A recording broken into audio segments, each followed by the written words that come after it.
Boa noite, gente. Sejam todos muito bem-vindos a mais um dia do webinar Aprenda a montar o plano de estudo perfeito. Meu nome é Tassiana, eu sou supervisora no SES e eu estou aqui para conversar um pouco com vocês sobre algumas dicas e algumas orientações de como você pode montar o plano de estudo sozinho em casa. Então, se você tem dificuldade, se você quer estruturar o seu estudo melhor e você sente que está faltando alguma coisa para que seu planejamento, seu cronograma seja mais assertivo, fica ligado em todas as informações que a gente está passando aqui. Tenho certeza que você vai tirar proveito. E não deixe de acompanhar de início ao fim, porque o nosso webinar ele está sendo estruturado para mostrar a vocês o passo a passo de como montar um plano de estudo. E nós dividimos em 6 passos, sendo que em cada um dos dias nós estamos abordando 2 deles. Então, ontem, que foi o primeiro dia, nós abordamos os passos 1 e 2. Hoje nós vamos abordar os passos 3 e 4, amanhã para finalizar o 5 e o 6. E nenhuma das etapas pode ser negligenciada. Então, se você não viu ainda o dia de ontem, depois tira um tempinho e assiste. E não deixe de acompanhar para finalizar com os passos 5 e 6 amanhã também. Antes de a gente começar, eu queria dar um aviso de que durante o nosso webinar nós estamos fazendo um sorteio. Então, nós estamos sorteando em cada dia um plano de estudo de 3 meses da carreira da sua escolha e também uma sessão de coaching com um professor da sua escolha, carreira da sua escolha.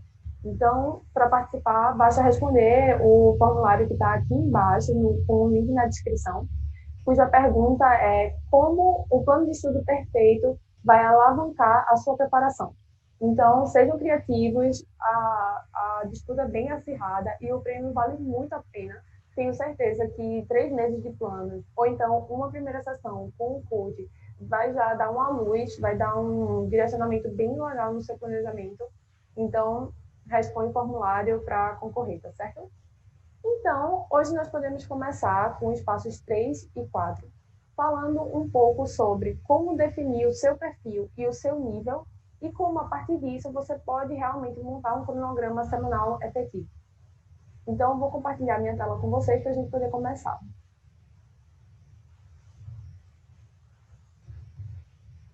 Então, gente, está demorando para passar. Pronto. Então, nós podemos começar o passo 3, que é, antes de mais nada, entender qual é o seu nível.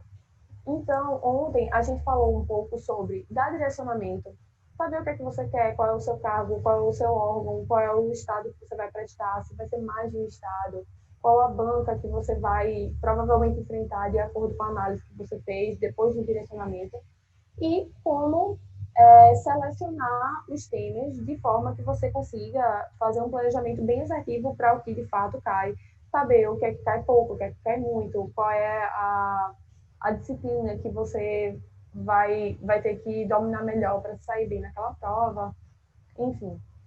Entender o nível é o segundo passo para você realmente fazer um planejamento adequado com o momento que você está vivendo, o contexto como um todo. Tanto levando em consideração o concurso que você vai enfrentar, quanto levando em consideração o nível que você está agora. Então, para você entender o seu nível, é importante que você faça simulados e provas de concurso. E um não exclui o outro. Por quê? É muito importante que você esteja em casa fazendo a maior quantidade possível de simulados no decorrer do seu planejamento. Isso é um ponto. Mas que antes de você montar o planejamento, você entenda de fato onde estão as suas lacunas de conhecimento. Então, faça uma bateria de simulados, veja qual é o padrão que se repete, porque às vezes em uma determinada prova o aluno não se sai bem porque o nível daquela disciplina estava muito alto especificamente ali. Mas imagina que você fez 5 simulados e nos 5 sua nota de empresarial foi muito baixa. Em uma das provas você chegou a zerar. Ou então que, por exemplo, você tem se saído de uma maneira razoável em direito civil, mas observando os subtemas que você está errando, você identificou que, na verdade, é direito de família que está lhe quebrando. Então, sempre que cai 2, 3 questões de direito de família, você erra, sua nota de civil baixa. E se você estivesse dominando aquele assunto, você ia ter um desempenho bem melhor. Então, é importante entender o nível que você está. Se você já está apto a concorrer ali dentro das vagas da primeira fase, Se você precisa ainda de uma base, você está errando muita coisa que é considerada um pouco mais fácil. Então, você precisa estruturar a sua base melhor. Às vezes, você está com uma base boa em determinadas disciplinas, em outras, não. Então, nessas que você já está melhor, você pode dar um passo a mais e passar para um aprofundamento, uma coisa mais específica. Então, entender o nível é muito importante para a definição de tudo isso. Se você começa a montar um planejamento sem entender exatamente em que pé você está, pode ser que esse planejamento não seja adequado e que você ou não evolua o suficiente, porque está muito básico para o que você já atingiu e você ficou um pouco na zona de conforto, ou que esteja tão avançado que você não consegue sair do canto, porque na verdade você precisava estruturar uma base melhor para começar a aprofundar. Então, é muito importante que você faça os dois. Então, a gente falou um pouco de simulado. Prova. Qual é a importância de fazer prova de concurso? A gente sabe que hoje o acesso às questões de provas antigas é, é bem amplo. Então, muitos alunos já fizeram as últimas provas do seu concurso, da sua carreira, do seu estado, repetidas vezes. Então, às vezes, quando você faz um simulado, você já está muito ambientado com aquele tipo de questão. Às vezes, você bate o olho na questão, você até já lembra que você fez. E, querendo ou não, não existe toda a pressão que um concurso, de fato, quando você se inscreve, quando você está lá, quando o tempo está contando, tem. Então, é muito importante que você se coloque à prova em concursos, de fato, que você vá prestar o certame e que você veja a sua classificação com as pessoas que estão concorrendo ali. Porque você vai estar concorrendo, de fato, com pessoas que vão conquistar a vaga em algum momento ali. Então, a sua classificação ela vai ser bem verídica. Você vai conseguir ter uma noção de qual é o seu nível de competitividade atual. E se você já está apto a conquistar vagas ali na primeira fase e pode passar um pouco para o estudo da segunda fase, ou se você ainda precisa de uma estrutura mais básica, de um planejamento que lhe dê uma base melhor nas disciplinas, como a gente conversou anteriormente. Então, não negligenciem, façam os simulados e façam prova de concurso.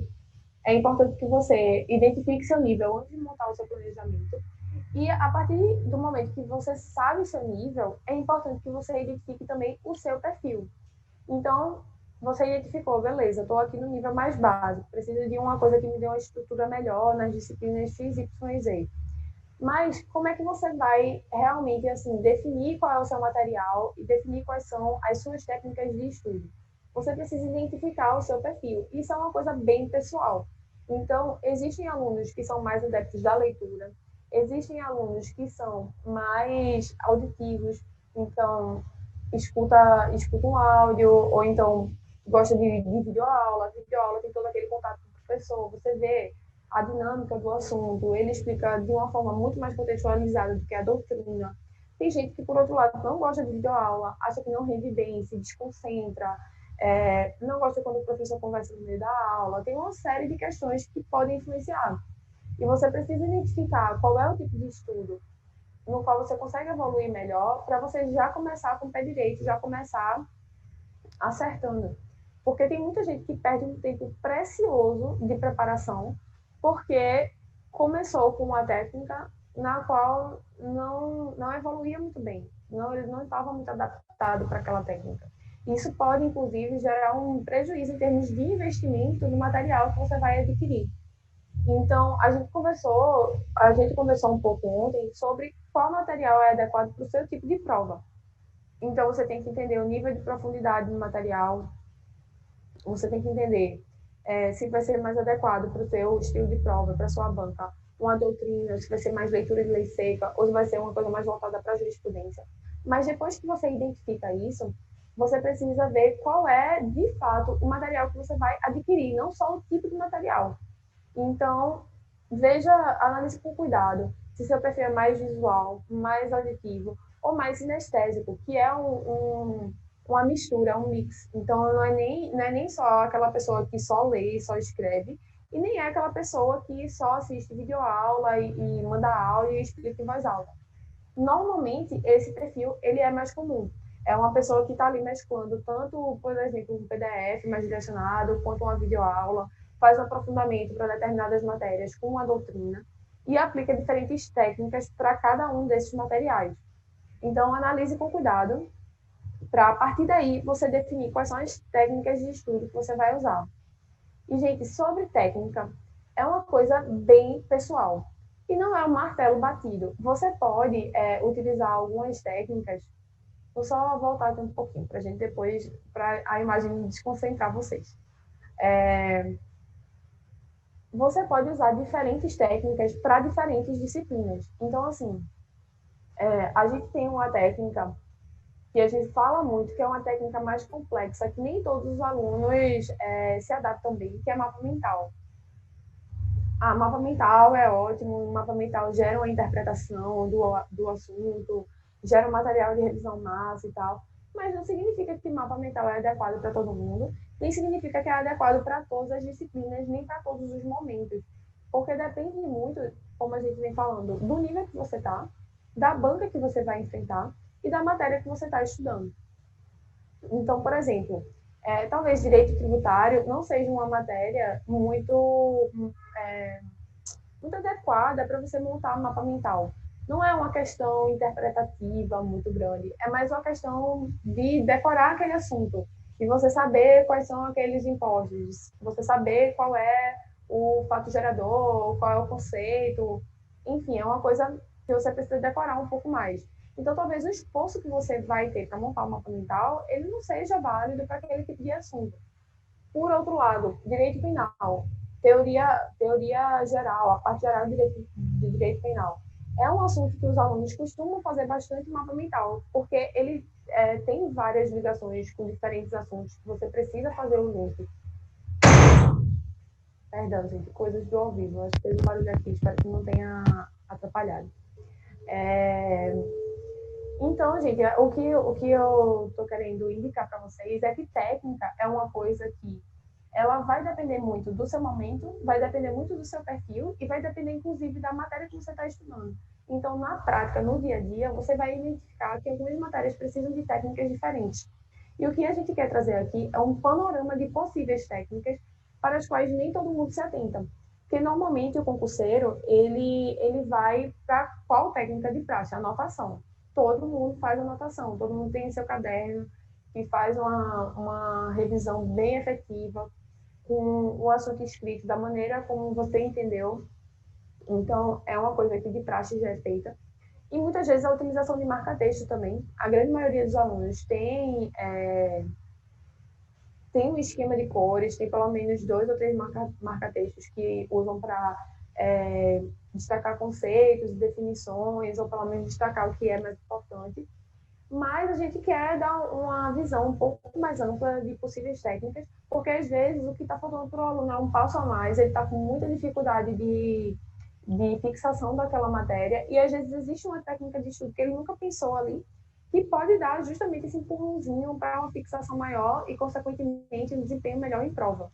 Então, como eu estava falando para vocês, marca-texto é uma técnica bem difundida, a maioria dos concurseiros já usa. Então, normalmente é indicado fazer um esquema de cores. Aqui a gente trouxe um exemplo que já é um pouco mais completo, assim, de uma cor para você colocar temas e tópicos, uma cor para definição, uma cor para exemplos, uma cor para exercício, uma cor para avaliação, uma cor para prazos, que é uma coisa que é muito cobrada. Então, assim, dependendo do seu estilo de prova e da conta que você vai enfrentar, saber os prazos é essencial, quando, por outro lado, algumas bancas não se prendem de jeito nenhum a prazo. Então, observe que é uma técnica que tem que ser também adaptada para o tipo de prova que você vai enfrentar. E uma coisa que a gente fala para ter cuidado é não marcar demais. Porque se você marca tudo, acaba que nada é destaque. Se você botou tudo em amarelo, quando você for revisar, basicamente é como se você não tivesse marcado nada, porque você não vai conseguir ir naquele conceito-chave, naquela palavra-chave, que vai facilitar o entendimento do parágrafo ou do assunto como um todo. Então, cuidado para não ficar muito poluído. Às vezes, os alunos eles usam tanta cor, tanto marca-texto, que nem eles mesmos lembram o que cada cor deveria significar. Então, não caia nessa cilada, tome cuidado, use com moderação. mas é uma técnica muito boa para revisão e para fixação. Então, assim, tem aluno que só de passar o marca-texto parece que já está fixando na cabeça. E quando você volta para ler, realmente é muito mais fácil você bater o olho no que você que importa. Então, é uma boa técnica. Fiquem de olho nela se vocês não utilizam, é uma boa técnica para implementar.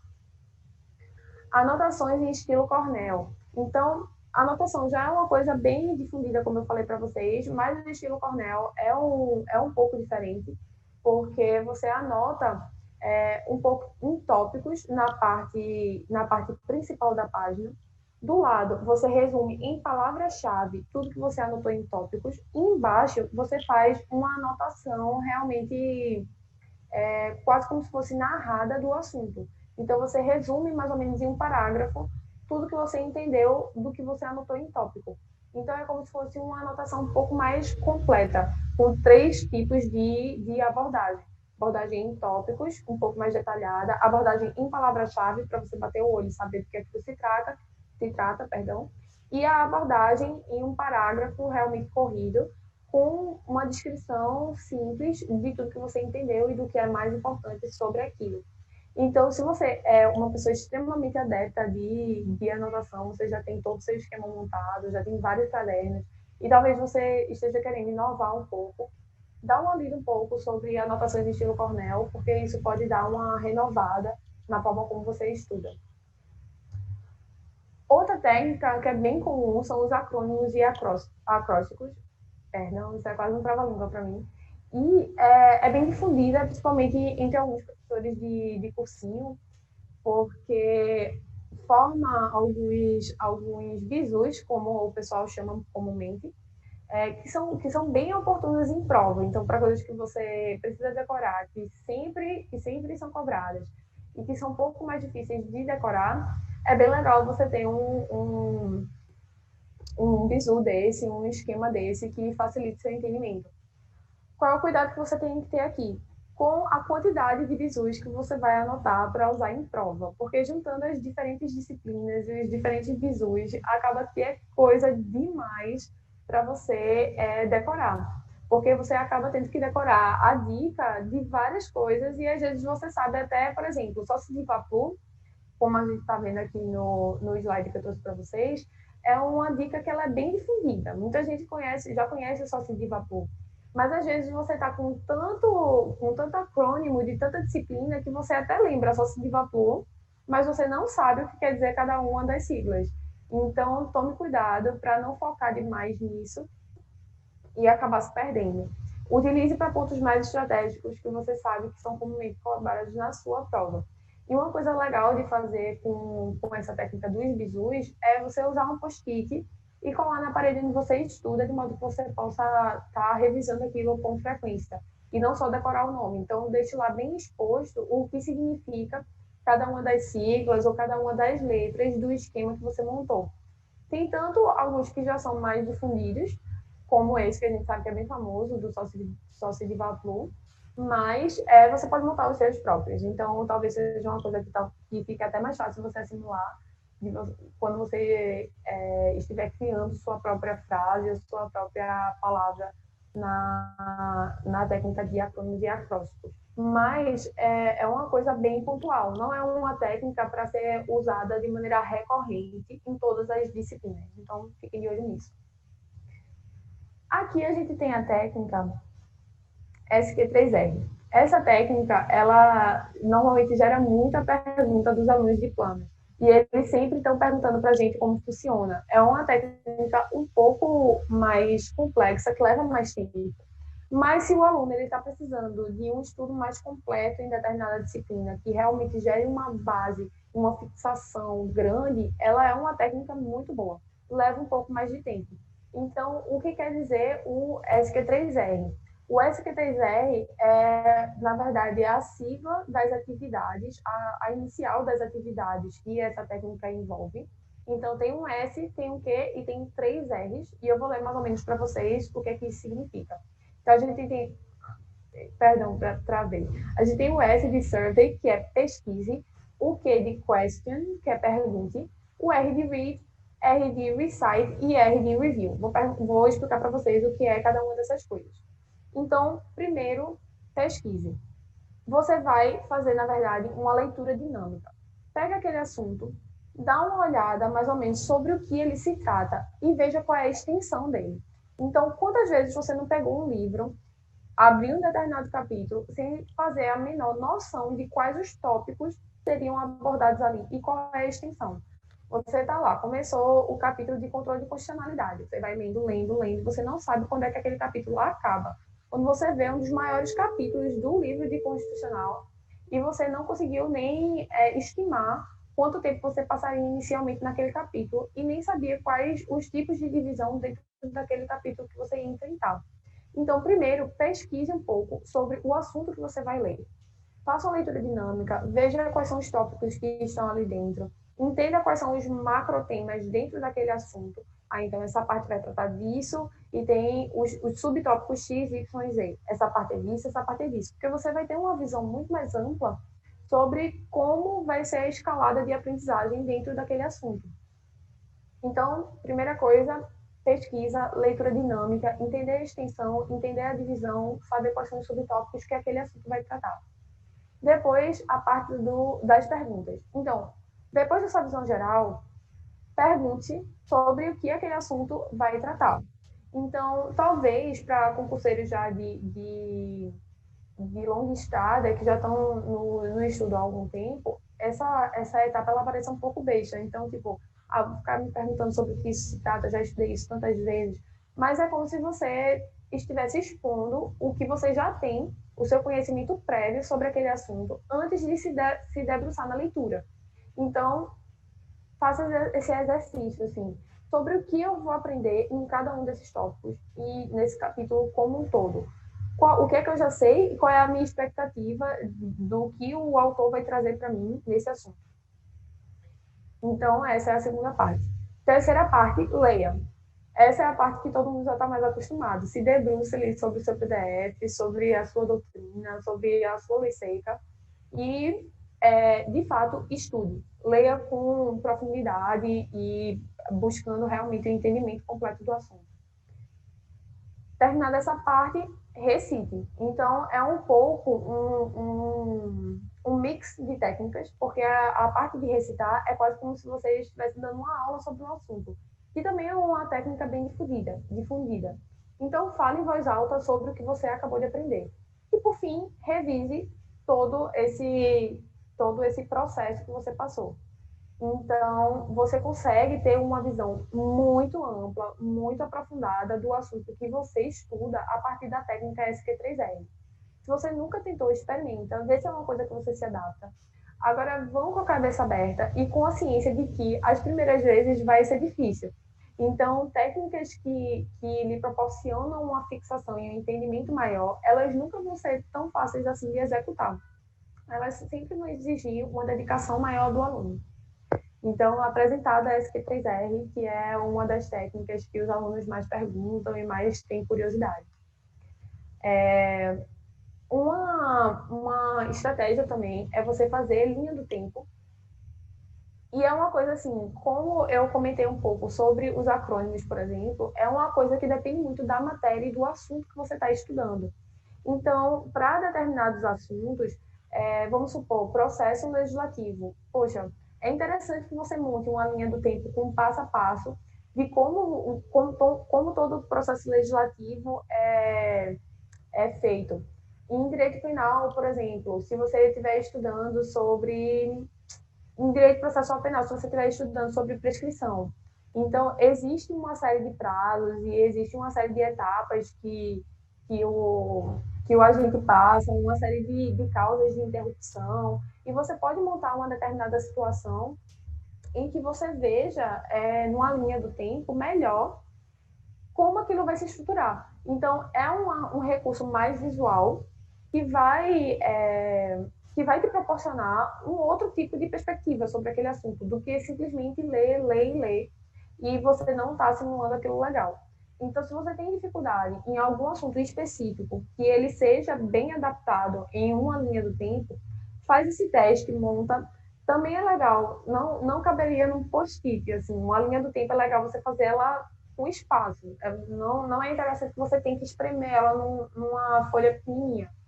Então, mas ao modo do que se faz com post-it, é interessante que você pegue uma folha mais ampla, monte a linha do tempo, cole ela na parede onde você estuda, para que ela seja uma coisa que você possa revisitar com frequência. Então, não deixe escondida no seu caderno, se você montou uma folha de caderno, ou então na sua pasta, porque essas técnicas que exigem uma dedicação maior e uma elaboração um pouco mais detalhada, como mapa mental, como acrônimos, como linha do tempo, é interessante que você deixe realmente exposto para ser uma coisa que esteja constantemente lhe atingindo e para que o aproveitamento seja maior. Então, é uma dica que a gente dá com relação à montagem de linha do tempo. A análise de provas anteriores é uma técnica que, na verdade, conversa um pouco com a etapa de seleção prioritária de temas. Então, você, quando vai estudando as provas, é interessante que você veja de fato até que ponto você sabe responder e que assuntos estão sendo mais cobrados. Quando você para analisar a prova como uma técnica de estudo, ela é muito mais para você entender qual é o seu nível de segurança sobre o assunto. Então, assim, se você fosse responder aquilo, você saberia realmente eliminar cada uma daquelas alternativas com segurança, você saberia identificar a resposta correta, porque você domina aquele assunto 100%. Então, é uma técnica que é um pouco mais adequada para a reta final, por exemplo, quando você está ali querendo dar uma revisada, ou você está querendo entender qual é o seu nível, para você fazer algum ajuste no seu cronograma. E ela indica de forma um pouco mais clara quais são os gaps de conhecimento que você tem. Então, leva um pouquinho de tempo, mas também não é uma coisa para ficar fazendo com muita recorrência. Você pode determinar que o seu objetivo é identificar qual é o seu nível de segurança, ou então identificar qual é o seu nível de competitividade para a prova, e pegar 2 a 3 provas e fazer esse exercício para que você, de forma pontual, identifique quais são as suas dificuldades e faça uma readaptação do seu cronograma. Por fim, devorar vários livros é uma técnica que não é adequada para todos os momentos, nem para todos os alunos, mas em alguns estágios e para alguns tipos de concurso, é indicado que você leia talvez mais de uma doutrina, ou então até artigos de outros sistemas processuais. Então, assim, às vezes a pessoa precisa se aprofundar um pouco no direito americano, no direito romano, precisa expandir um pouco mais o conhecimento, porque está ali estudando para a primeira fase, mas já está com um pezinho na segunda fase. A gente sabe que o intervalo, depois que você passa para a primeira fase, o intervalo para a segunda e para a fase oral não é tão grande, então, às vezes, você precisa ampliar um pouco um leque. Mas note que isso depende muito do nível e do momento que o concurseiro está vivendo. Em regra, a leitura de doutrina e a leitura de várias doutrinas é uma coisa que a gente não indica, porque não é muito efetivo para a aquisição de base e nem para o modelo de prova. Assim. A gente tem que estar ciente a todo momento de que nós estamos estudando para responder uma prova. Então, quando você está muito focado ainda na primeira fase, o estudo muito aprofundado pela doutrina normalmente não é indicado, muito menos em todas as matérias e muito menos várias doutrinas. Então, tome bastante cuidado com isso. É um erro comum de quem está estudando para concurso começar comprando já todas as doutrinas e começar estudando de cabo a rabo tudo que tem para ler ali. Então, tome muito cuidado com essa técnica, porque ela pode não ser a mais efetiva para o seu momento e para o seu perfil. Por fim,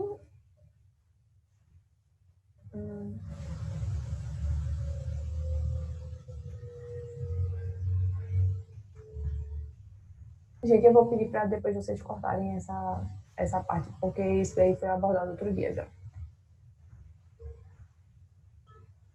Por fim, nós temos o passo 4, que é justamente a distribuição das atividades na semana. Então, a gente conversou sobre identificar o nível, identificar o perfil e identificar as técnicas de estudo que mais vão contribuir com a sua aprendizagem. E é uma coisa bem individual, uma coisa que você precisa testar, exige um autoconhecimento muito grande. A partir do momento que você tem tudo isso estruturado, você está com a faca e o queijo para montar o seu cronograma semanal. Então, você já sabe qual é o seu perfil de banca, quais são os temas mais importantes, quais são os materiais mais adequados, considerando os temas e o perfil da banca que você analisou. Você sabe qual é o seu perfil, então você sabe como é que você aprende melhor, se vai ser lendo, se vai ser escrevendo, se vai ser escutando, se vai ser montando esquemas, enfim. Você já tem toda essa noção e, em posse desse conhecimento, você tem uma visão muito mais ampla e muito mais estruturada para começar a montar o seu cronograma. Então, use de início ferramentas que possam contribuir para a sua organização. Para montar um plano, você precisa ter realmente assim algum sistema ou algum aplicativo onde você consiga manter registro de tudo que você está anotando e você consiga acompanhar a sua evolução. Então, a gente dá algumas dicas, por exemplo, de programas como o Trello, como o Asana, como o Google Agenda, por exemplo, que são aplicativos, sites e sistemas que vocês podem utilizar para começar a montar seu plano de estudo. Então, tem gente que faz no caderno, também nenhum problema. Normalmente, no caderno, o acompanhamento e a atualização é mais difícil. Então, normalmente, quando a gente faz aqui, nossos planos de estudos, eles são todos feitos pelo sistema, com atualização semanal, em tempo real, mas existem programas, como eu falei para vocês, que vão também proporcionar uma experiência bem legal nesse sentido. Se você prefere caderno, faça um caderno, mas experimente trazer para o meio online e para uma plataforma digital, porque eu acho que vocês vão conseguir ter uma experiência muito mais célere e muito mais efetiva em termos de atualização e em termos de acompanhamento. Normalmente, o aluno consegue acompanhar bem mais a partir do momento que está bem estruturado em uma dessas plataformas. Então, dê uma checada no Trello, no Asana, no Google Agenda. Tem gente que também utiliza o Evernote, embora seja um pouco mais um perfil de anotação do que de montagem de cronograma. Explorem um pouco essas ferramentas e comecem a montar o cronograma de vocês. Então, avaliem, antes de mais nada, qual é a disponibilidade semanal de vocês. Quantas horas vocês têm para distribuir entre essas atividades. Realmente vá para a munheca e faça o cálculo. Quanto tempo você leva para tomar café da manhã, para se ajeitar antes de começar o estudo, para almoçar? Você tem que fazer seu almoço, o almoço já está pronto. Você tira quanto tempo de descanso depois do almoço para conseguir render bem novamente na parte da tarde. Que horas você dorme, que horas você acorda, como é a sua relação com a família. Você precisa dedicar um tempo ali durante a noite para os seus filhos, ou talvez para sua esposa, para o seu marido. Você tem algum compromisso regular? Por exemplo, toda terça e quinta tem uma fisioterapia ou algo do tipo. Tudo precisa ser compilado para que você tenha uma noção bem verídica do tempo que você vai ter disponível. Com o tempo disponível em mãos, você vai começar a fazer a distribuição. Então, considerando todo o estudo que você fez, em que momento você está agora? É no de adquirir uma base maior, é de aprofundar determinadas matérias que são importantes para a segunda fase, é de focar um pouco mais em lei seca, porque você estava negligenciando, é de passar a estudar jurisprudência, porque você vai enfrentar a banca CESP e nunca chegou a se atualizar com relação às decisões dos tribunais superiores. Com posse dessa informação, você vai começar a distribuir as suas horas ao longo da semana. Então, vamos supor que você precisa adquirir uma base melhor. Então, tem que focar um pouco mais na leitura do PDF, em assistir videoaula, principalmente nas disciplinas X, Y e Z. Então, a partir disso, a sua banca, vamos supor que é FCC, um pouco mais focada em leitura de lei seca. Então, logo depois da leitura ou da videoaula, eu vou ler a lei seca para conseguir fixar já treinando a memorização do que a lei realmente diz. Então, a montagem do cronograma, gente, ela não tem uma receita de bolo, porque cada cronograma vai ser montado com base em todas as informações que vocês compilaram nos passos 1, 2 e 3. Mas em posse dessas informações, vocês vão conseguir montar de uma maneira muito mais consciente e efetiva. E para quem acompanhou a gente desde o início, vai conseguir perceber isso, que todas as informações de base vão agora munir vocês de conhecimento para montar um cronograma bem efetivo.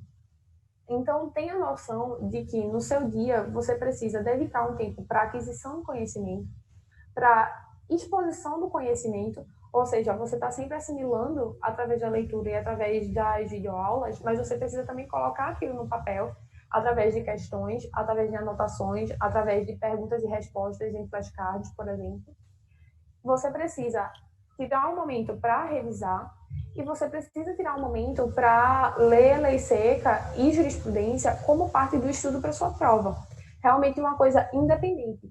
Porque se você não trata a leitura de lei seca e leitura de jurisprudência como uma coisa independente, você corre um risco muito grande de negligenciar e acabar não inserindo no seu cronograma.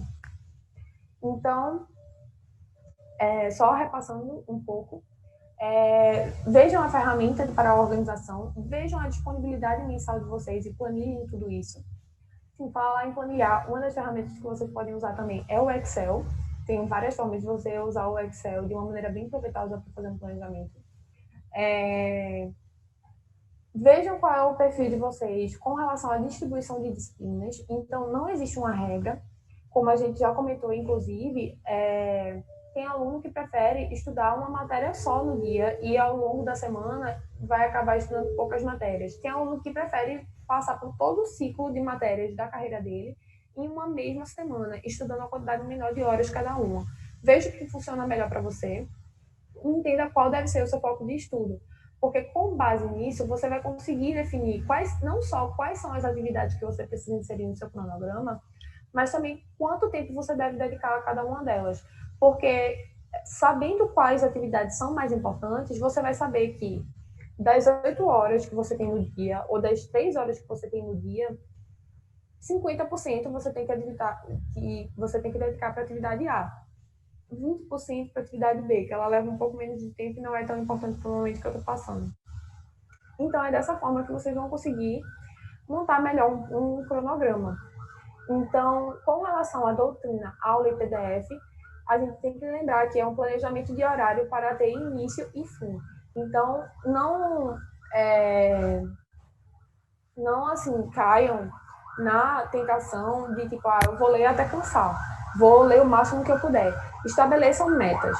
Então, você pode trabalhar tanto com a determinação em horas e minutos.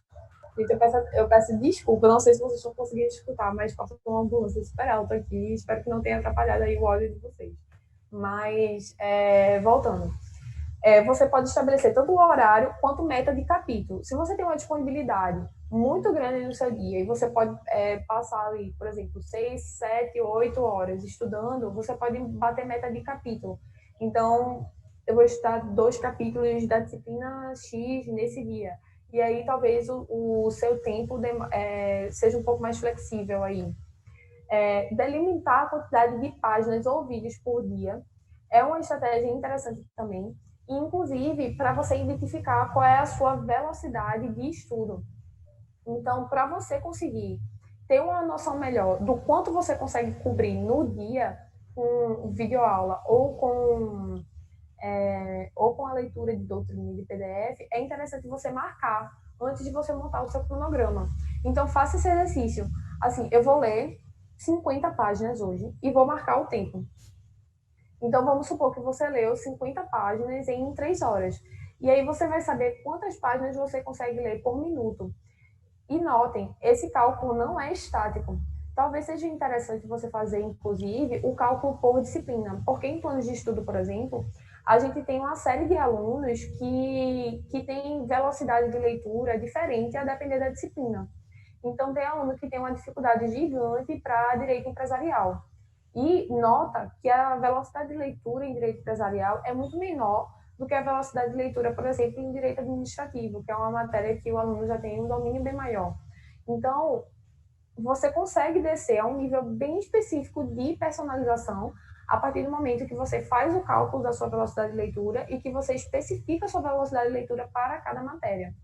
Então, você consegue fazer um casamento bem específico para montar um cronograma bem assertivo.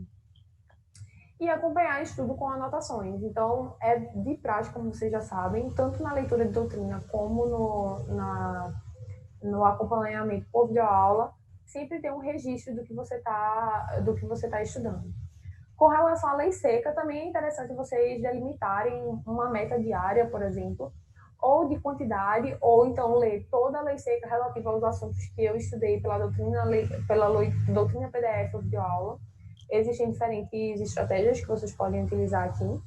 E com relação a informativo, a gente sempre bate na tecla, na verdade, de nunca negligenciar, porque a leitura de informativo é uma coisa pouco palatável, normalmente, para concurseiros.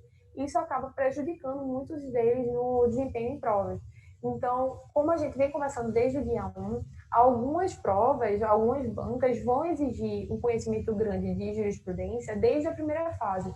E vocês têm que ter consciência de que adquirindo um bom nível, já passando na primeira fase e se preparando depois para fazer a segunda fase, a fase oral, vocês não vão ter muito tempo para se atualizar em tudo quanto for informativo dos tribunais superiores naqueles meses que antecedem a prova. Então, o estudo informativo precisa ser uma constante.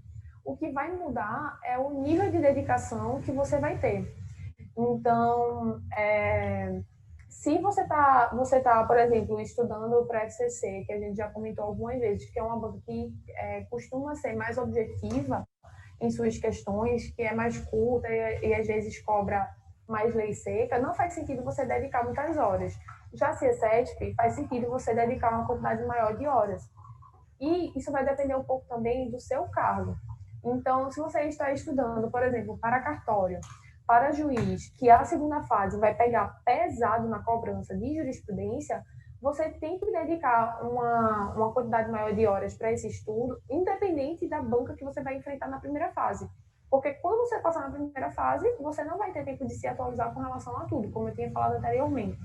Então, façam essa avaliação. Não deixem de analisar com cuidado para você estabelecer uma hora que vá atender a sua necessidade em relação a estudo de informativo. Então, as outras atividades que vocês não podem deixar de incluir é a resolução de questão, a revisão e uma coisa que a gente coloca também, a revisão de questões, que é quase como se fosse também uma técnica de estudo. Então, questão. Qual é a necessidade de incluir questão no planejamento? Você precisa constantemente estar colocando o seu conhecimento à prova. Você precisa saber se aquilo que você estudou, que você leu, que você escutou na videoaula foi internalizado. E você só tem real noção de que aquilo foi realmente assimilado por você com a resolução de questão. E a resolução de questão, ela não pode ser apenas quando você acaba de fazer o assunto. Tenham cuidado com isso. Vocês têm que fazer a resolução de questão de forma mais ampla. Não só assim que acabar o assunto para fixar, mas assim, por exemplo, uma semana depois, ou então um mês depois, fazer questão de tudo que vocês estudaram no mês, para verificar realmente o nível de fixação.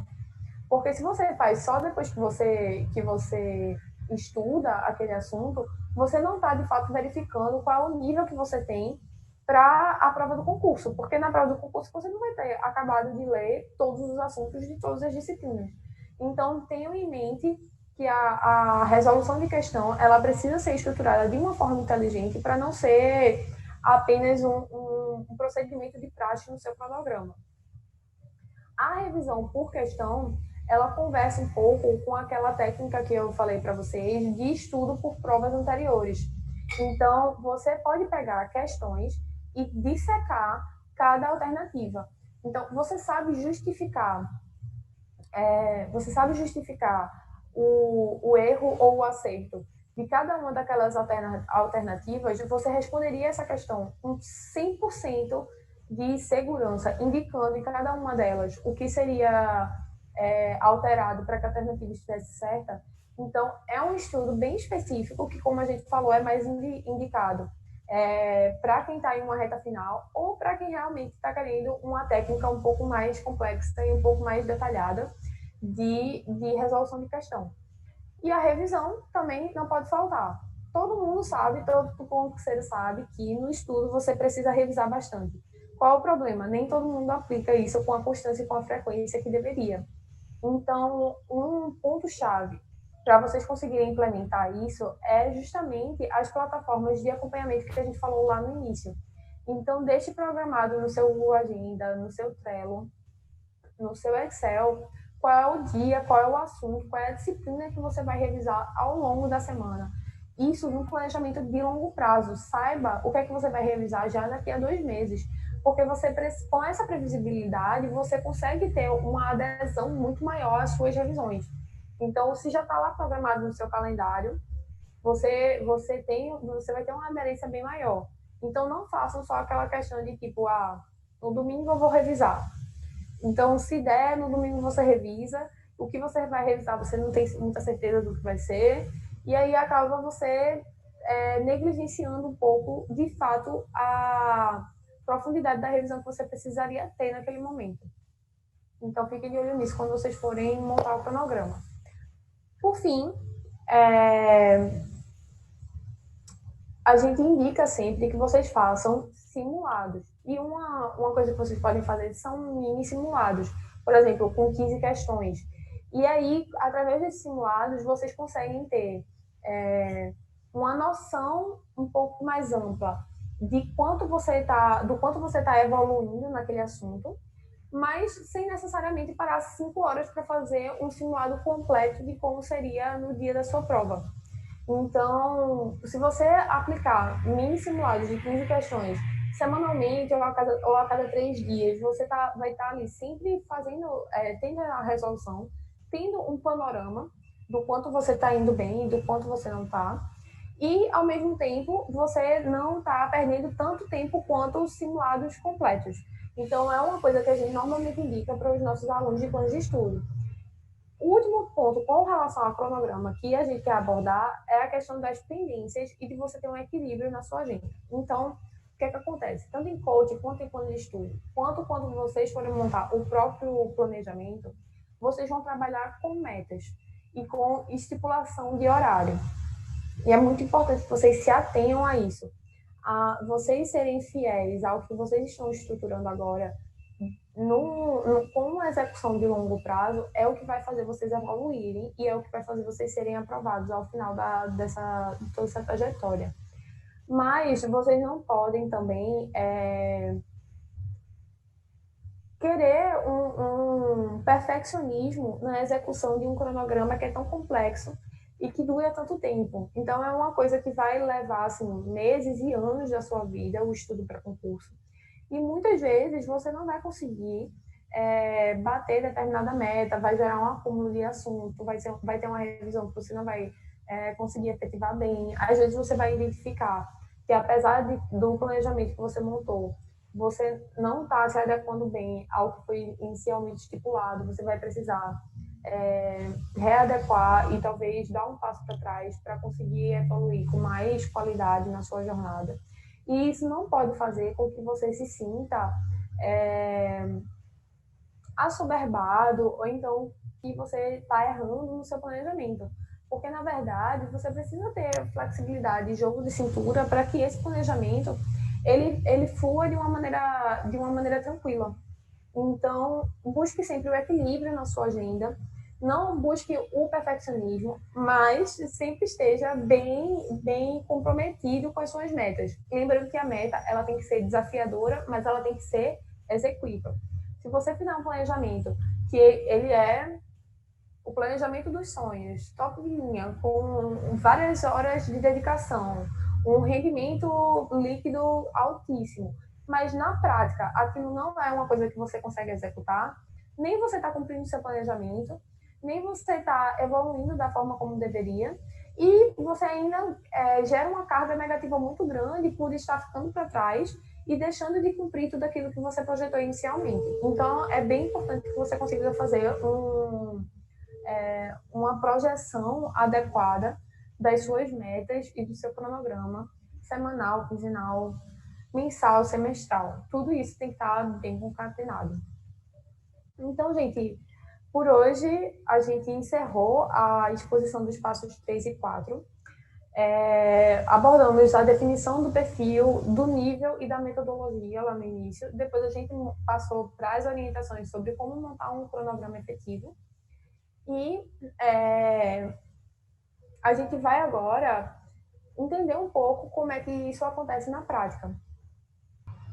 Então, pessoal, como combinado, estamos aqui com o professor André Prudente e com o aluno César Augusto, que vão compartilhar com a gente um pouco a experiência, tanto do lado do aluno como do lado do professor, de como esses dois passos são estruturados ao longo da montagem de um plano de estudo.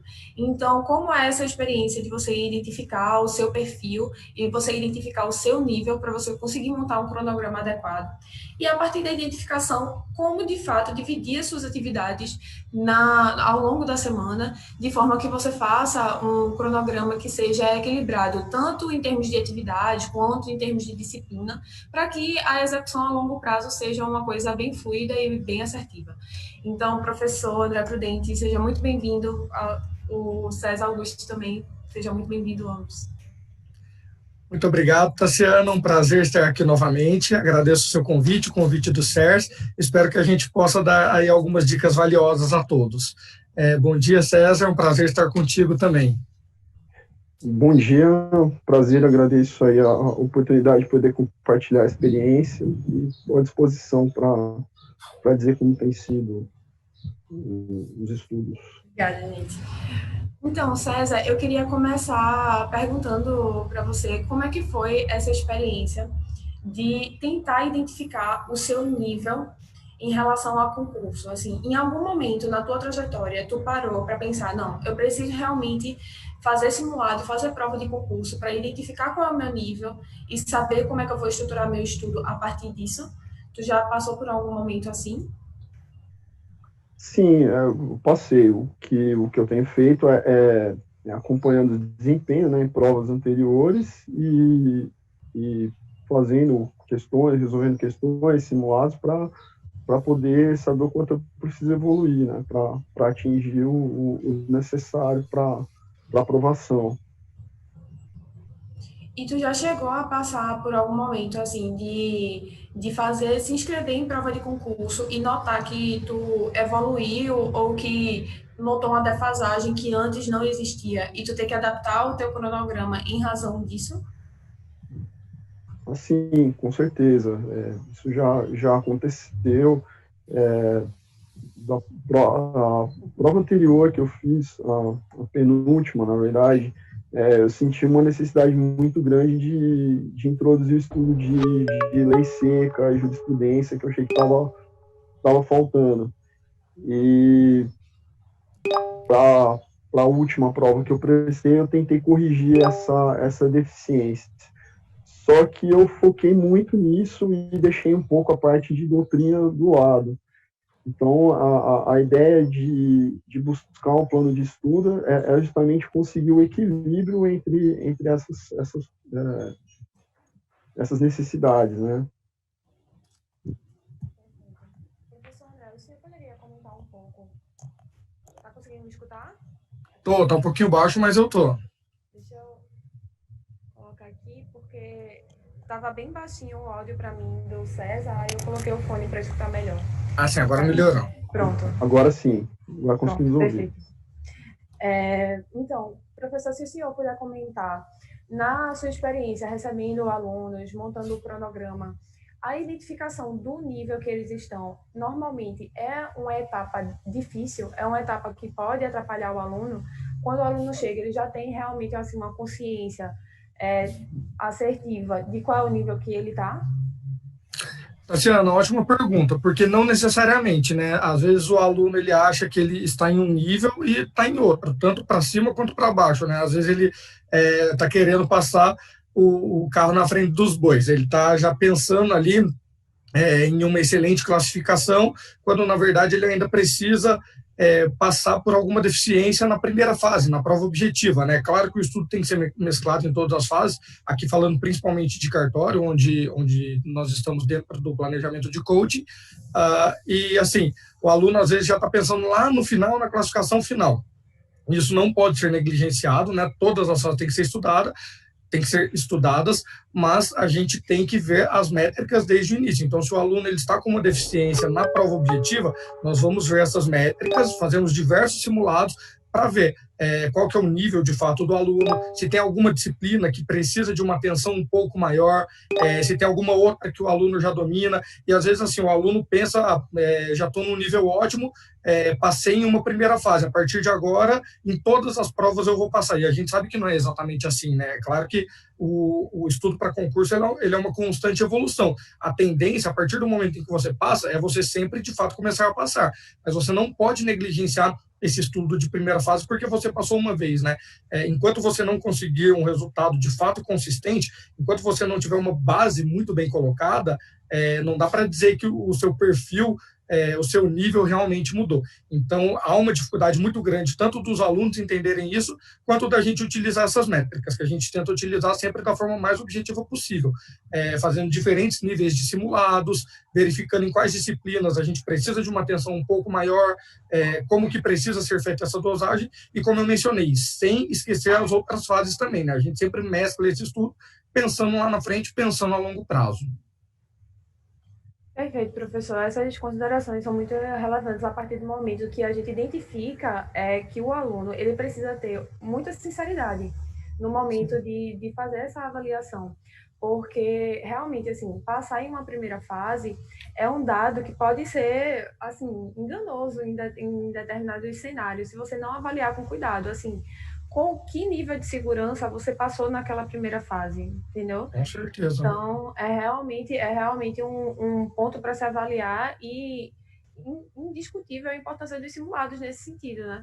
Porque não é só a questão, como você falou, de fazer um simulado, ou então até mesmo fazer 3 simulados e sair bem naqueles simulados. Acho que tem que ser sempre uma coisa mesclada ali, entre você tentar ter alguma experiência em concurso e fazer os simulados em casa, porque, querendo ou não, muitas vezes alguns alunos, eles já têm algumas provas decoradas, assim, tem tanta gente fazendo prova com as questões de plataforma, que tem muita questão que o aluno já sabe de qual ali. Então, existe uma diferença também entre você fazer simulados, você testar um pouco em prova de concurso, né? Então, Sim. tudo isso tem que entrar na avaliação, né? É verdade. Além da mudança de banca, de legislação estadual específica, tem diversas variáveis, né? A gente sempre busca métricas objetivas, mas como você mencionou, a hora do vamos ver é diferente. A gente treina bastante para que o jogo seja mais fácil. Perfeito. César, com relação agora à identificação do perfil, como foi a experiência para tu de conseguir saber qual é a forma que tu aprende melhor? Tu teve um momento assim de, por exemplo, tentar estudar muito por doutrina inicialmente, que eu acho que é uma coisa que muitos concurseiros fazem no início da jornada de estudo, e identificar que não estava rendendo bem e que talvez uma abordagem mais por um PDF ou por uma lei seca fosse mais efetiva, ou talvez o contrário. Tu passou por alguma experiência desse tipo? Sim, eu acho que esse foi um grande desafio.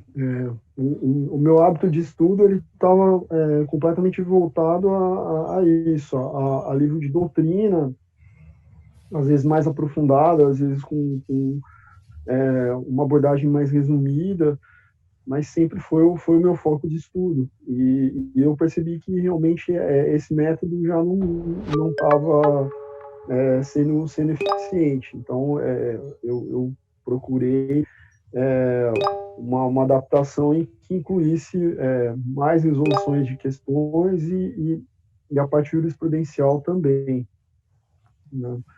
E principalmente a questão de resolução de questões foi o que tem sido o diferencial atual, porque a minha deficiência grande na primeira fase tem sido isso. Entendi. Ou seja, e com relação ao formato, tu já chegou alguma vez a estudar por videoaula ou, por exemplo, por mapa mental? Porque eu pergunto, porque alguns alunos, e aí não é a maioria, na verdade, mas alguns alunos, eles são mais inclinados a técnicas um pouco mais visuais. Então, tem gente que, por mais que faça muita anotação e que grife livro, precisa de uma técnica um pouco mais elaborada para fixação, e mapa mental é uma delas. Então, mapa mental é uma coisa que você normalmente envolve desenho, que é bem desafiador para quem é de direito normalmente. Mas, assim, você bota desenho, você bota um monte de links e de conceitos misturados ali, cria uma coisa bem visual. Videoaula, por outro lado, é uma fonte de conteúdo, não é, ela é receptiva, né? Não é produtiva, mas ela é uma fonte de conteúdo que é também mais visual. Então, você está ali, olho no olho com o professor, tem um tom mais de conversa e tal. Isso é uma coisa que tu avaliou em algum momento? Tu já chegou a estudar por videoaula e por doutrina para comparar como era teu rendimento? Ou tu sempre foi mais uma pessoa de leitura mesmo? Normalmente eu sempre fui mais de leitura.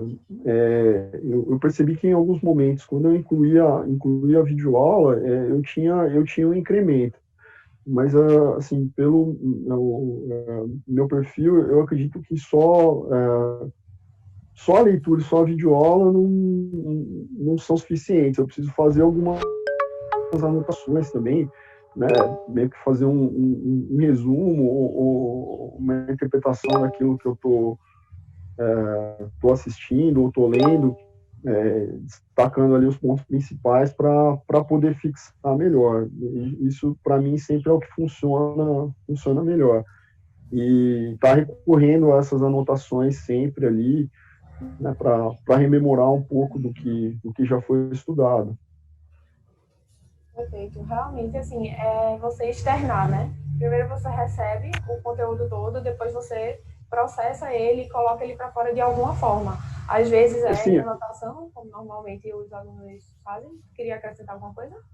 não, uma coisa que eu não tinha muito hábito e que eu percebi que me ajuda bastante atualmente para fixar a matéria assim, realmente é uma coisa um pouco mais desafiadora, porque é mais raro ter o espaço e o período para poder fazer isso, mas fazer a leitura das minhas anotações em voz alta, né? Eu tenho um perfil um pouco mais introvertido, então, para mim, eu nunca utilizei isso, e eu percebi que isso dá resultado. Mas, assim, para conciliar isso no dia a dia, ter o tempo livre para poder estar fazendo esse tipo de leitura é mais complicado. Mas eu percebo que dá bastante resultado. Perfeito. Essa é uma das técnicas assim mais intensas em termos de aprendizagem. Tem muito estudo que fala sobre isso, que é justamente você dar aula sobre o que você acabou de aprender. Então, você, assim, como tu falou, explicar em voz alta, ou então ler em voz alta. No caso, a partir do momento que você fala sem ler, basicamente você está dando uma aula. E aí, a partir do momento que você está dando uma aula, que você trava, tipo, eita, essa parte eu não sei explicar. Ali, assim, o sinal perfeito de que ali você precisa dar uma revisada e é um ponto de um pouco mais de atenção. Então, é uma estratégia muito efetiva para você identificar onde estão as lacunas de conhecimento. Você, ao mesmo tempo, fixa bastante o que você já aprendeu. Então, é bem efetivo, é bem isso, é você conseguir externar o que você assimilou para você verificar se realmente o entendimento está legal. Porque muitas vezes o aluno ele está muito acostumado a ler, ler, ler. Ver videoaula, ver videoaula, ver videoaula. Tem anotação de tudo. E considera que todo aquele assunto já está internalizado. Mas, na verdade, se você não colocar aquilo à prova, você nunca vai ter realmente assim, certeza do quão bem você está, de como você está evoluindo. Professor Sim. André, o senhor quer complementar nesse sentido? Eu acho que já está perfeito o que vocês falaram. Nem tenho o que complementar nesse caso, Tassiano. Perfeito. Então é isso, gente. É muito você manter o acompanhamento do que você está fazendo para sempre você ter noção de qual é o nível que você está. Porque nível não é estático. Se Deus quiser, está todo mundo passando de nível ali, evoluindo. E é importante que você sempre esteja ciente de que seu cronograma vai precisar passar por uma adaptação de acordo com o nível que você está. Então, não perca de vista isso, de que você precisa sempre, assim, antes de mais nada, identificar o nível, antes de você fazer o planejamento, mas também durante o planejamento manter acompanhamento disso. E agora, gente, queria passar um pouco para o passo 4, que na verdade é a montagem efetiva do cronograma. Então, a partir do momento que você identificou qual é o seu perfil, então, assim, você já sabe que você, por exemplo, no caso do César, ele é um aluno que ele é mais adepto da leitura do que de uma videoaula, e que ele não pode deixar de externar o conhecimento dele, seja em anotação, seja em voz alta, seja na resolução de questão. E a partir do momento que ele sabe qual é o nível dele, que ele já fez uma série de simulados, já fez algumas provas de concurso, sabe onde é que ele precisa melhorar, como montar de fato o cronograma. Então, César, uma coisa que eu queria te perguntar é, antes de tu entrar para o serviço de planos de estudos, tu já tentou montar um cronograma para si, assim, desde o início da tua jornada como concurseiro? Tu tinha uma organização, tu passou por um período que tu não sabia exatamente o que ia estudar na semana. Como foi essa experiência para tu? Não, eu tinha. O que normalmente eu fazia? Eu dividia o edital, né, as matérias, elegia quais eram as matérias principais ali e dividia meu horário livre de estudo com base nessas matérias. Né? Eu procurava analisar o desempenho nas provas anteriores, ver as matérias que eu tinha mais dificuldade e tentar focar nessas matérias. Mas assim, era uma coisa mais empírica, assim, mais amadora, não senti que estava dando o resultado esperado. Tu chegou a montar um planejamento de longo prazo? Ou tu montava semanal, quinzenal? Como era mais ou menos esse fluxo para tu? Geralmente o meu planejamento era semanal e eu não tinha muito hábito de estabelecer uma meta assim, de estudo mais a longo prazo. A meta seria vencer o conteúdo do edital, mas sem uma divisão muito clara, assim, sem uma perspectiva do que estudar a cada semana, e assim, isso sempre ia mudando, né? Por exemplo, eu começava a estudar um dia e se eu tinha mais tempo livre, eu avançava mais na matéria, se eu tinha menos, avançava menos, acho que um dos grandes problemas é que eu não tinha uma constância, eu não estabelecia uma divisão mais clara, assim, do que estudar, quando estudar. Perfeito. E como foi, César, a partir do momento que tu passou a receber o plano? Como foi essa experiência? Assim, como foi a adaptação nas primeiras semanas? Como foi pegar o ritmo? Como foi para tu? Olha, a partir do momento que eu comecei a receber os planos, o que mudou para mim eu acredito que foi essa perspectiva de um planejamento mais claro e me trouxe um pouco mais de disciplina, né, para o estudo. Tem uma meta mais clara do que cumprir durante o dia, durante a semana e avançando em cima disso. Eu acho que esse foi o grande ganho. Eu acredito que foi o grande ganho em relação ao planejamento anterior que eu tinha. Perfeito. Professor, o que o senhor pode comentar assim, com relação aos alunos que o senhor recebe? Assim, como é essa fase de montar o cronograma? Tem diálogo para o aluno para saber como é a rotina dele? Porque é tão importante assim, no dia a dia a gente saber, será que aquela pessoa tem namorado? Como é a relação com a família? Assim, o que é que vai impactar no dia dela para que eu tome isso como base para montar um cronograma semanal? Sim, com certeza. Tassiana, a gente tem diversos pontos a serem levados em conta, né? O primeiro deles, é claro, são os próprios objetivos do aluno, os objetivos de curto, de médio e de longo prazo, né? Além de a gente identificar o perfil, ou seja, em qual nível que o aluno está, a gente tem que também saber os objetivos dele. A gente tem alunos no CODE, por exemplo, que prestam um único estado e querem uma única atribuição de cartório, enquanto a gente tem outros alunos que prestam em todos os estados. Aí a gente precisa fazer um estudo mais genérico com uma adaptação para cada edital, né? Diferente desse primeiro aluno que só quer um determinado estado. Então, a gente tem que entender os objetivos e as demandas do aluno. Em segundo lugar, temos que verificar o tempo livre daquele aluno, né? Para que a gente faça a adaptação de acordo com aqueles objetivos.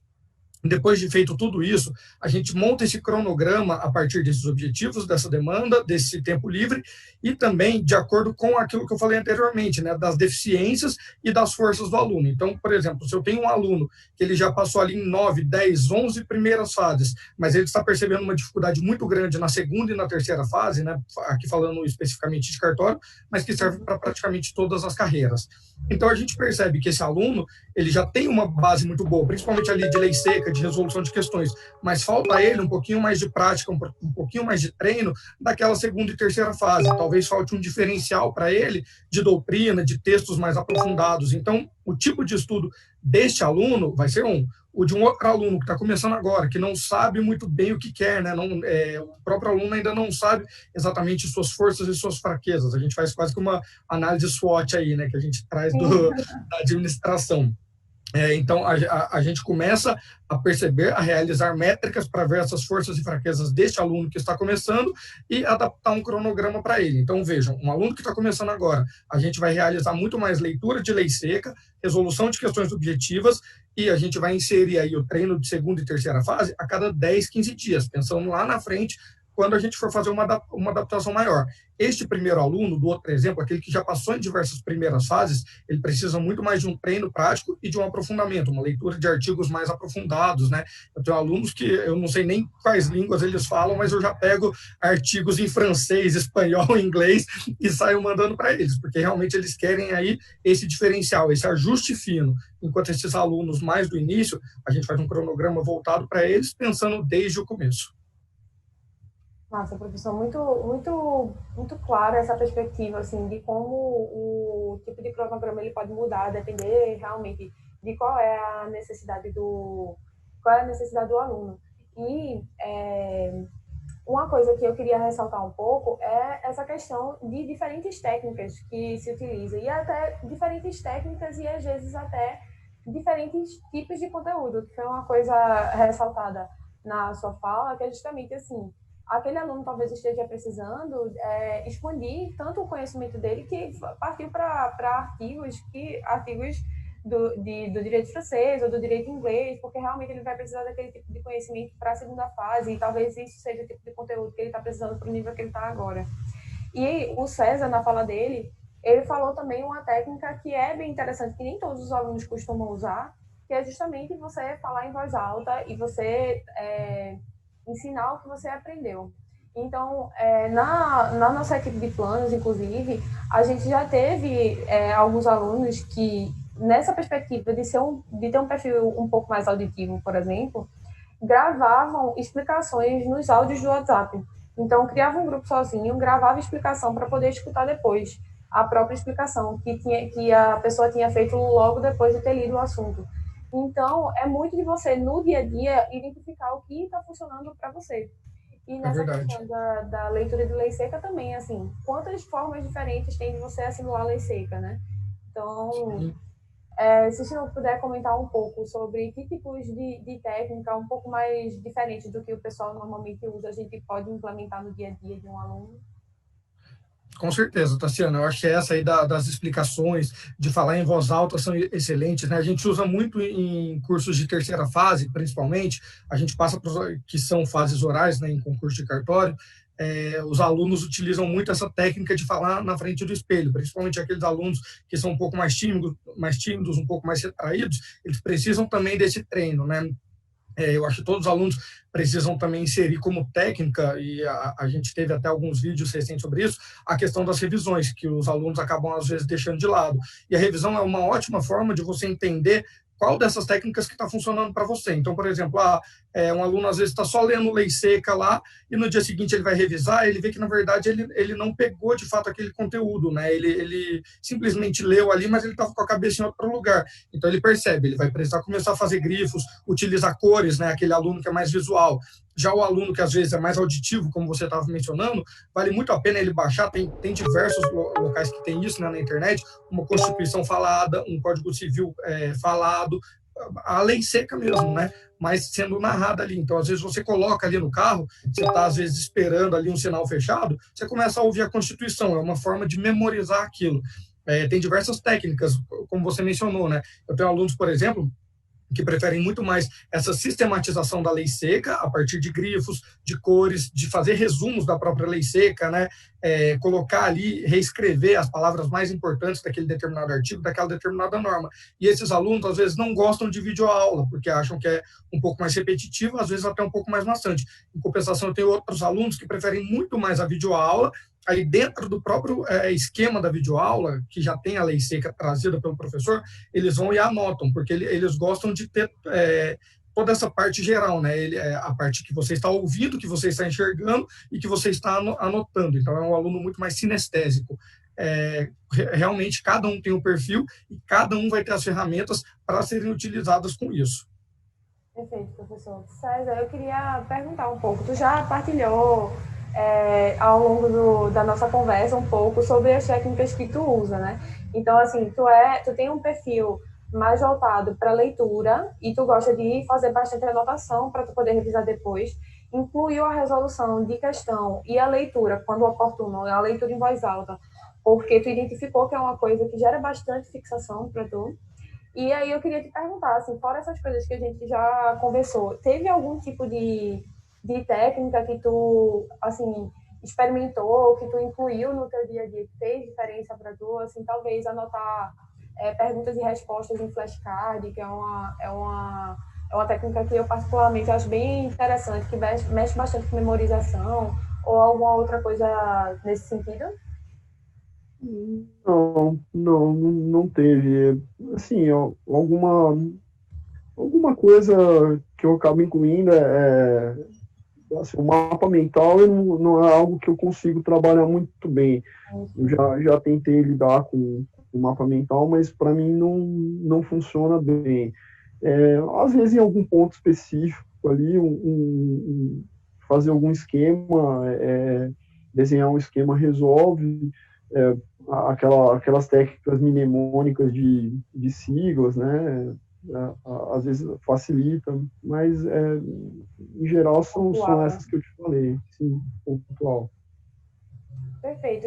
Isso é, na verdade, o que acontece na prática, que é uma mesclagem, né, de técnicas, porque nem sempre uma técnica ela é oportuna para todas as disciplinas. Essa questão dos mnemônicos, por exemplo, é muito comum em direito constitucional e em direito administrativo, por exemplo. Tem muita dicasinha assim, para essas duas disciplinas.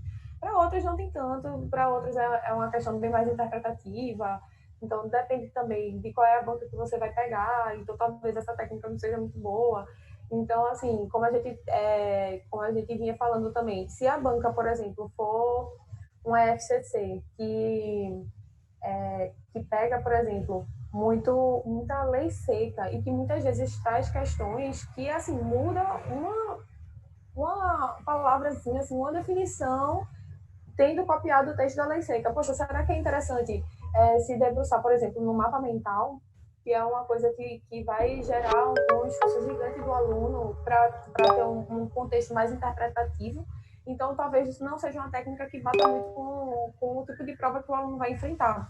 Por outro lado, provas mais como a CESP, ou até mesmo a FGV, que trazem assim, situações que você precisa interpretar, que você precisa, inclusive, assim, pegar questões multidisciplinares e conhecimentos de outras áreas para responder, então talvez uma técnica dessas seja até mais adequada.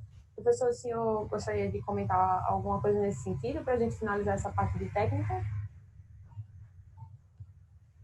Essa parte dos flashcards eu gosto bastante também, Tassiana. Quando estava prestando mais concursos, utilizava bastante, né? Que é você basicamente pegar uma folha de sulfite ali, você divide em 3 ou 4, coloca a pergunta de um lado e a resposta de outro, né? Chega um momento que você já está tão treinado que às vezes você não precisa nem virar mais o flashcard, que você já se recorda realmente da resposta. Eu sempre utilizei bastante também post-its e às vezes alguns esquemas que eu mesmo fazia e colava na parede assim do meu quartinho ali de estudos. Acho que isso funciona também para determinados alunos, claro, né, de acordo com cada perfil, mas acho que essas técnicas são sempre válidas. Perfeito. Gente, então, assim, com relação ao passo 3 e 4, que é a montagem efetiva do cronograma e a identificação do nível e do perfil, acho que a gente explorou super bem.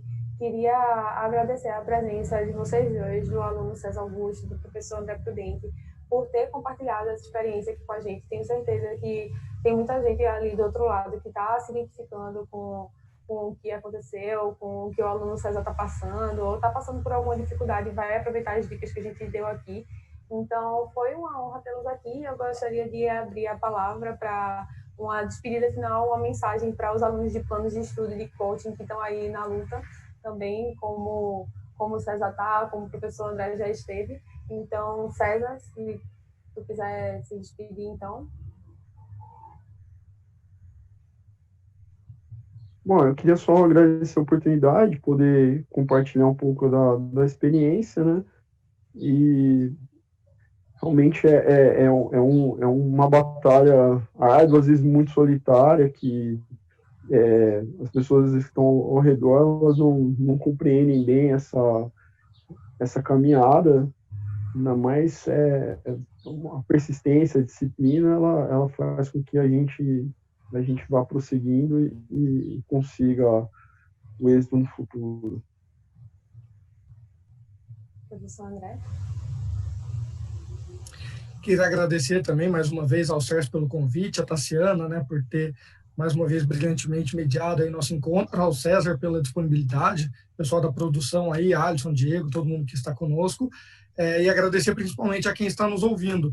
E acho que isso que o César falou é muito importante também, né, que às vezes é uma caminhada muito solitária, mas eu acho que ela pode ser um pouquinho menos dolorosa, né? Quando a gente consegue inserir dentro do nosso planejamento também pequenas recompensas, pequenos momentos de lazer, né? Se eu conseguir realizar 2, 3 simulados ali dentro dessa semana e eu vou assistir ali uma série do Netflix que eu gosto, vou sair com alguns amigos, né? Agora, claro que a gente está em um momento de pandemia, até isso fica um pouquinho mais complicado, mas acho que esse esquema aí de pista recompensa, né? Aquilo que você conquista, você consegue você mesmo se recompensar, é uma forma também bem estimuladora desse tipo de estudo. Outra coisa que acabou passando aí, achei importante a gente mencionar, e agradeço a todos vocês. A gente sempre se coloca à disposição, tá? Mesmo quem for de outras áreas, acaba que a minha parte realmente é a de cartórios, mas se alguém tiver alguma dúvida, a gente sempre está à disposição, podem falar conosco por meio do CERS, e convido todos também a acompanharem e fazerem parte dos planos de estudo e coaching Adverum e CERS. A gente está sempre aqui para auxiliá-los. Um grande abraço. Perfeito, professor. Muito obrigada.